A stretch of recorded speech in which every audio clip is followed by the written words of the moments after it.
So I actually wanted to talk more also about the fifth house, which is equivalent to Leo, which is the second fire sign, where the fire, the element of fire, is in service to the ego. While where we have the first fire sign here, uh, Aries, there the element stands by itself. It's fire for fire. It's not fire for the ego, but fire for fire. And fire always, it has to do with willpower. So as this is now here the equivalent to the fifth house, as the Leo, the king or queen, yeah, likes to show off, yeah, a little bit, we like it a little bit bombastic, yeah.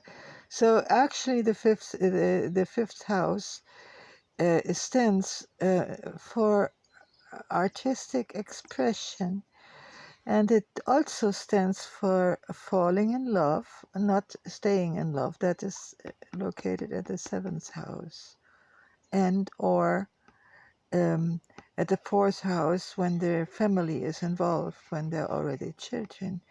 Here is you're making children, but in the fourth house you are raising the children. But here you are kind of, yes, here this is the fun part, but not only because, even if you act, you need to learn. You need to learn your text. When you're on a stage, yeah? So here we have Pluto in the third house. Third house is equivalent to Gemini, and that's the domain of learning.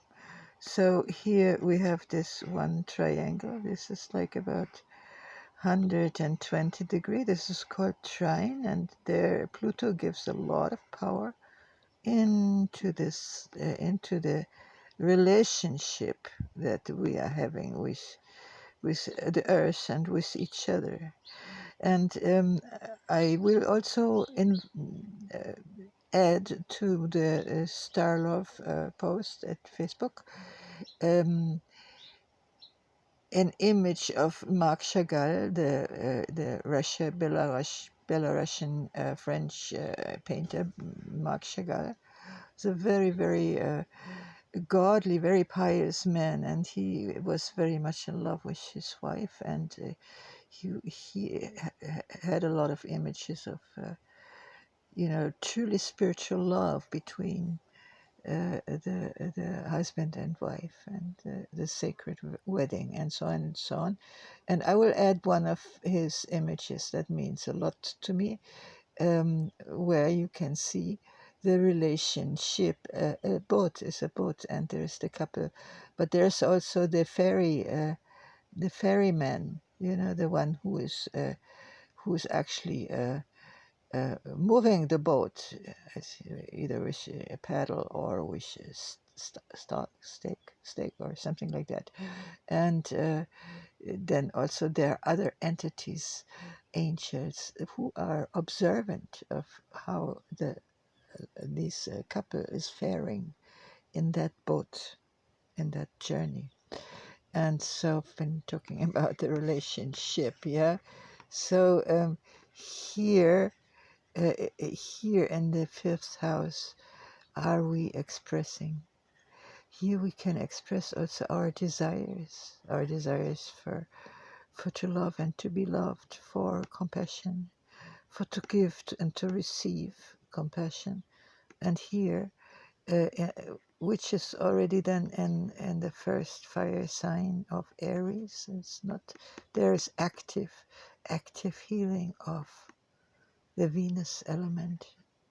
And the Venus, it has nothing to do with sex. It has everything to do with beauty and with justice.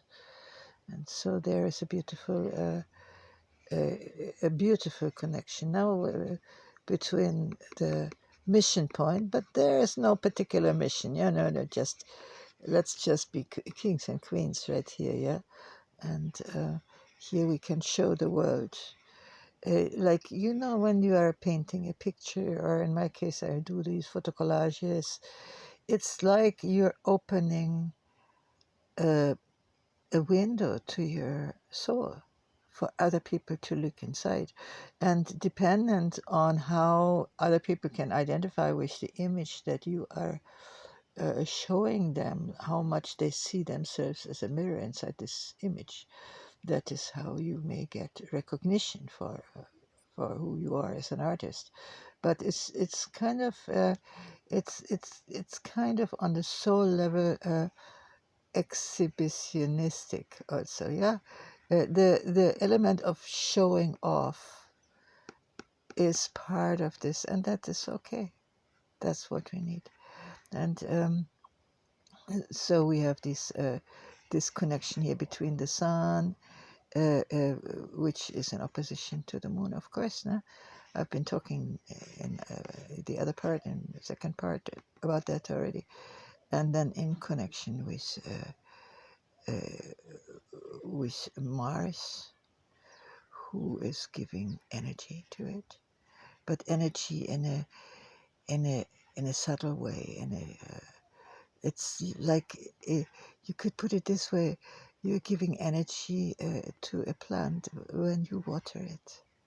You can see sometimes within minutes how the plant is perking up and is happy. Yeah.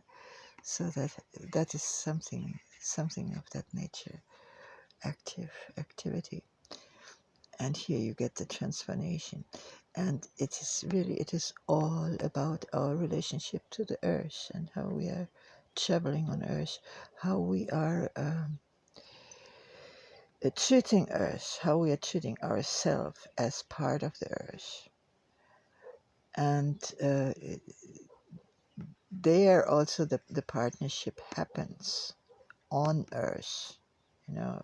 We say we love each other, warts and all. Yeah, that's here on earth, and we have earthly aims together in the partnership, and we are expressing these aims in art, through art, whether it is poetry, whether it is video making, whether it is painting, whatever. You know, there are many ways, acting, what have you. So that is very, very, very important in relationship, that how we are empowering each other to express ourselves. Can we do that artfully?